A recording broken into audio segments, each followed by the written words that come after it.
Here we go. My favorite place in the US.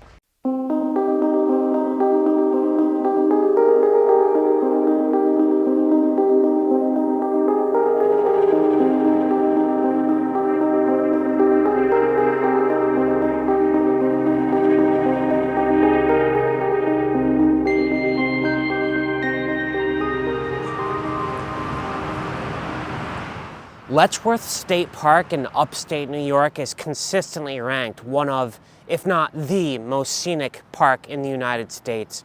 For me, it's right there at the top. I got up super early this morning to catch a sunrise at the archery field where the Genesee River here forms a big oxbow. Right up from there is the Lower Falls where I am right now.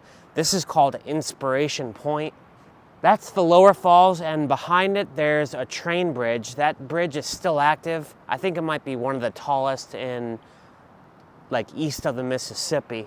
I love Letchworth State Park. Capturing it in the early morning light during peak fall color is just something you must do in your lifetime. There's 3 main waterfalls in this park, the upper, the middle, and the lower.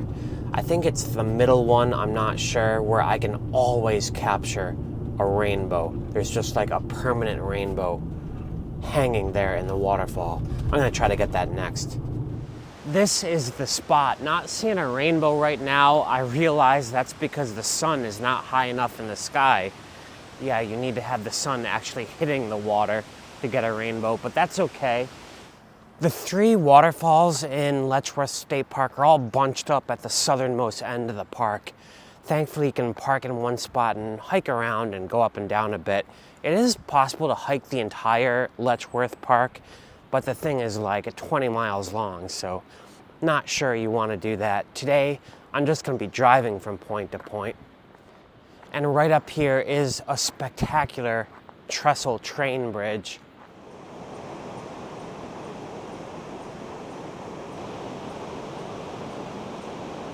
If you are going to come to Letchworth, I recommend being at the southernmost end of it when the light is the best. Whether you're here early in the day like I do, or sunset, that's when you want to shoot all these waterfalls.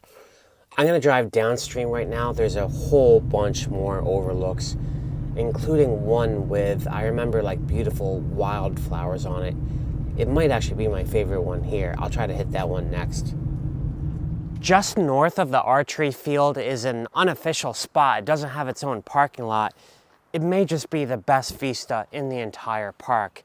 It's the only spot, as far as I can tell, where you can see the entire oxbow of a river at this big bend right here. Just make sure you have an 11mm lens or wider so you can capture the whole thing. This right here is the Great Bend Overlook, the one that I thought had all the wildflowers on it. It's this little aster or sumac plant. It turns a brilliant red, but I think I'm still a week too early for that. As you go north towards the downstream end of the park, the canyon gets shallower and shallower, not as scenic. So I'm gonna move on. I wanna get to Watkins Glen and Ithaca, New York, shoot all the gorges of upstate New York in all their glory today. This is the last day of my 3-week-long road trip down to Florida and back. I want to make the most of it. Right now, I have not had my coffee or my bagels yet, and I'm getting hangry, so I need to say goodbye to Letchworth. I'll see you next year. Driving to Watkins Glen from Letchworth, I realized 2 things. 1, I need to clean my windshield, and 2, coming to Watkins Glen on Columbus Day weekend is a dumb idea. I've never seen the park this popular. There's nowhere to park. I parked somewhere 3 miles from the trailhead. I'm gonna attempt to walk there and back just to get something from this trip.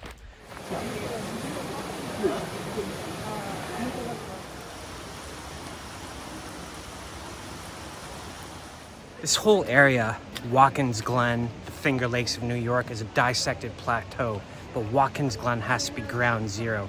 There's so many waterfalls, including right in the center of town.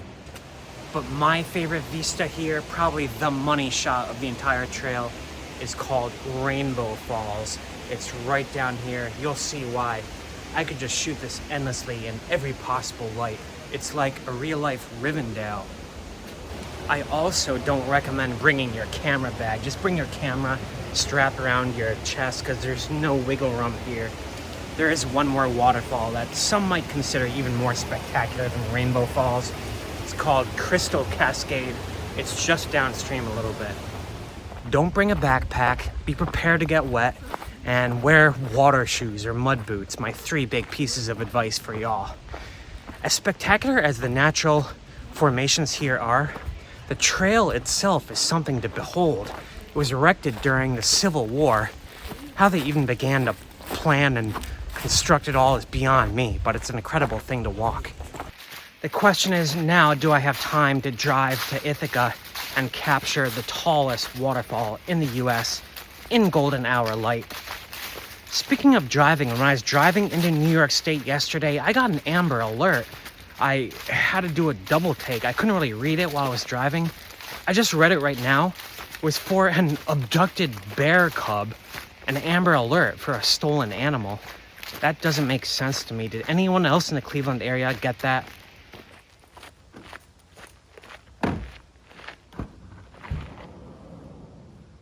Yeah, this place is crowded as heck, too. I am parked in the RV lot at Janic Falls. Should be fine. Let's go see this waterfall.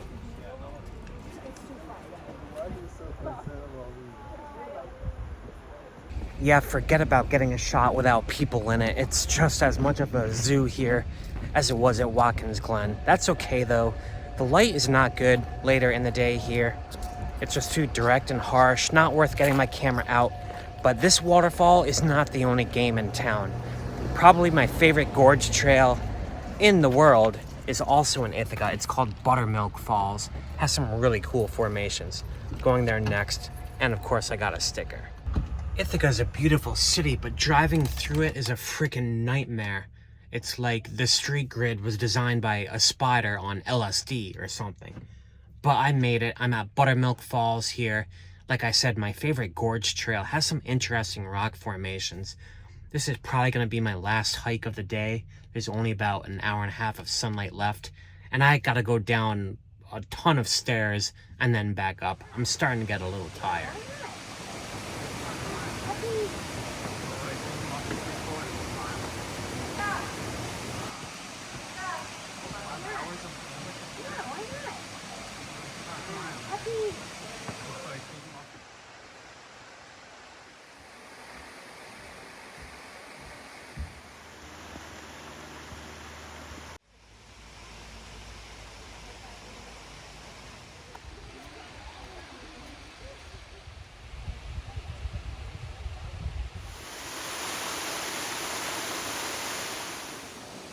I legit don't know what to add after leaving that place. One of the most beautiful parks in the US.